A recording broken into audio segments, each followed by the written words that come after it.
Hello नमस्कार, मी सुवर्ण home kitchen मध्ये परत एकदा तुमचं अगदी मनापासून स्वागत। सगळ्या सबस्क्रायबर्सचे धन्यवाद, सगळ्या व्ह्यूअर्सचे मनापासून आभार। मी आज तुम्हाला खूप छान अशी रेसिपी दाखवणार आहे, ती म्हणजे भेंडीची भाजी। मी याच्या आधी पण आपल्या चॅनलवर एक मसाला भेंडी अपलोड केलेली आहे। आज मी दुसऱ्या प्रकारे अगदी झटपट बनणारी टिफिनसाठी बनवू शकता, लंचसाठी, डिनरसाठी अशी खूप छान अशी भेंडीच्या भाजीची रेसिपी शेअर करणार आहे।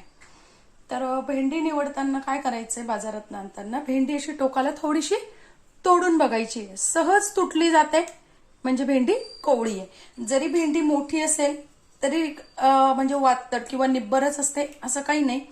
तुम्ही जर ती तोडून बघितली तर तुम्हाला समजतं, आणि चिरताना असा आवाज पण येतो।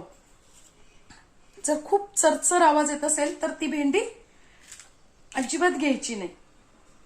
अशी तोडल्यानंतरच लगेच आपल्याला समजतं की भेंडी खूप कोवळी आणि ताजी आहे अशी। तर बघा, तुम्हाला कशी साईज मध्ये हवी तशी तुम्ही चिरून घ्यायची। भेंडी आणल्यानंतर सगळ्यात पहिले भेंडी स्वच्छ धुवून आणि एकदम कोरडी करून घ्यायची। भेंडी जर ओली असेल तर भाजी चिकट होते। त्यानंतर चिरताना सुरीला थोडंसं तेल लावून घ्यायचंय, म्हणजे भाजी चिकटही होत नाही आणि सुरी पण खराब होत नाही, आपले हातही खराब होत नाही। भेंडीचा मसाला आपल्याला ताजाच करून घ्यायचा आहे, म्हणजे मग भेंडीची भाजी खूप छान लागते। आणि त्याबरोबर भेंडीच्या भाजी बरोबर खाण्यासाठी मी तुम्हाला आज खूप छान असा पराठा पण दाखवणार आहे, त्याने अजून छान लागते भेंडीची भाजी। बघा, त्यासाठी मी इथे घेतलेल्या कोथिंबीरीच्या काड्या, 2 हिरव्या मिरच्या, मिरचीचं प्रमाण तुम्ही कमी अधिक करू शकता। त्यानंतर 4 ते 5 या छोट्या मिरच्या आहेत, लाल मिरच्या, याला बोर मिरची म्हणतात।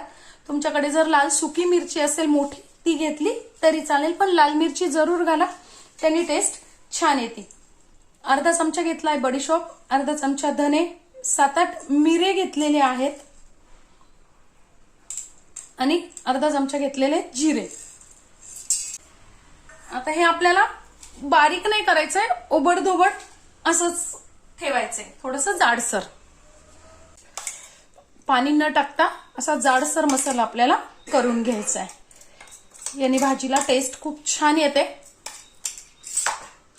आता मी पॅन घेतलेला आहे, तुम्ही कढई पण घेऊ शकता, त्यामध्ये 1 पळी तेल टाकून घेतलेलं आहे आणि आपल्याला भेंडी फ्राय करून घ्यायची आहे।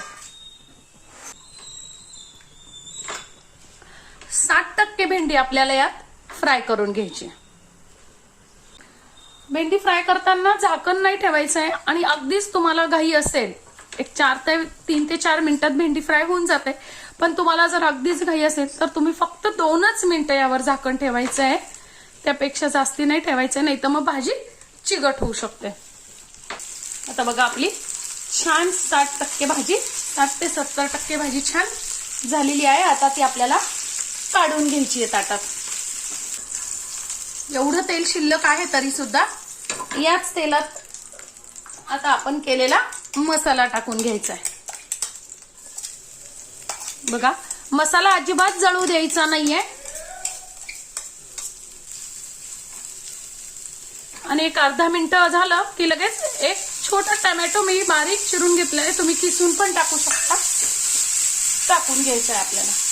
इथे मी कांदा लसूण कुठेही वापरलेला नाहीये, तुम्ही खात असाल तर कांदा लसूण घातला तरी चालेल। मसाला बारीक करताना लसूण घालून घ्यायचा आहे आणि इथे परतताना कांदा घालून घ्यायचा आहे। छान पटकन शिजावा म्हणून थोडंसं मीठ टाकून घेतलंय मी, पण छान झालेलं आहे, छान शिजलाय। आता टाकून घ्यायची आहे भेंडी, हे अर्धा चमचा मीठ, आमचूर पावडर, तर मग अर्धा लिंबू पिळलं तरी चालेल। टाकून घ्यायची थोडीशी कोथिंबीर। बघा, मस्त अशी आपली भाजी तयार आहे। अगदी 5 ते 7 मिनिटातच ही भाजी डब्यासाठी तुम्ही बनवू शकता, खूप छान होते। आता मी लगेच तुम्हाला पराठा दाखवते। साधीच आपली रोजची गव्हाची जी पोळ्यांची कणिक आहे ना, ती भिजवून घेतलेली आहे छान।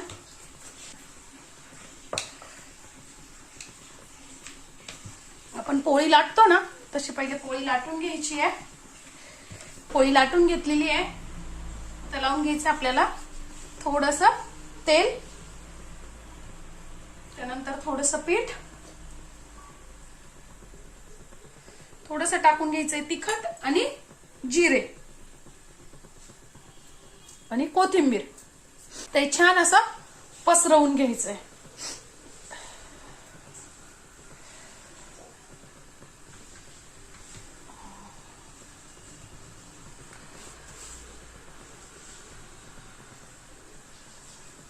लाटून घ्यायचंय.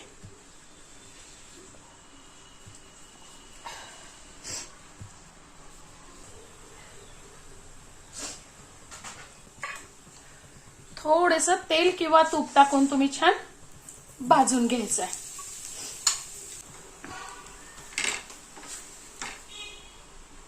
बघा किती छान टेम्पटिंग अशी आपली भाजी तयार आहे मस्तपैकी. आणि पराठे पण खूप छान होतात. तुम्ही डब्याला जरी दिले तरी दिवसभर मऊ राहतात. खूप छान असे पराठे आपले मसाला पराठा तयार होतो. अगदी साध्याच कणकीपासून बनवलेले तरी इतके सुंदर पराठे आपले तयार होतात. आजची माझी ही रेसिपी तुम्हाला कशी वाटली कमेंट्समध्ये नक्की सांगा. चॅनलवर नवीन असाल तर सबस्क्राईब करा, लाईक आणि शेअर करा. धन्यवाद.